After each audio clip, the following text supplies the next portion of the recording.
আল্লাহ শিরিকের গুনাহও ক্ষমা করে, কিন্তু একটা গুনাহ তওবা করলে ক্ষমা হয় না। আমরা অনেকেই বলি যে শিরিকের গুনাহ আল্লাহ ক্ষমা করে না, এটা ভুল কথা। আল্লাহ শিরিকের গুনাহও ক্ষমা করে। তওবার মতো তওবা করতে পারলে আল্লাহ শিরিকের গুনাহ ক্ষমা করে দেয়। যারা বিধর্মী তারা তো শিরিক করছে, এখন তওবা করে সে ইসলাম গ্রহণ করেছে, আল্লাহ তাকে ওই বিধর্মী সব জীবনের গুনাহগুলো ক্ষমা করে দিয়ে যখন কালেমা পড়ে মুসলমান হয়েছে তখন তাকে নিষ্পাপ মাসুম বানায় দিয়েছে। শিরকের গুনাহ তার মানে ক্ষমা হয় তওবা করতে পারলে, কিন্তু একটা গুনাহ তওবা করলে ক্ষমা হয় না। একটা গুনাহ আল্লাহর কাছে তওবা করতে করতে যদি আপনি মারাও যান, আপনার যদি জীবন শেষও হয়ে যায়, চোখের পানি বের করতে যদি আপনার চোখের পানি শেষ হয়ে যায়, তারপরেও আল্লাহ ক্ষমা করে না। বলতে পারেন সেই গুনাহটা কি?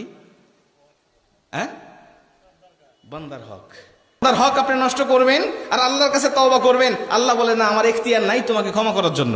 তুমি বান্দার কাছে ক্ষমা অপরাধ করেছো, বান্দার হক নষ্ট করেছো, বান্দার কাছেই ক্ষমা চাইতে হবে। বান্দার কাছে যদি ক্ষমা না চাও, আমি আল্লাহর কাছে ক্ষমা চাইবে, ফার্স্ট কাতারের মুসল্লি হবে, কিয়ামত পর্যন্ত হায়াত পাবে, মক্কায় গিয়ে হজ করবে, আমার কাছে তওবা করবে, আমি আল্লাহ ক্ষমা করব না তোমাকে যতক্ষণ না পর্যন্ত এই বান্দা তোমাকে ক্ষমা না করে।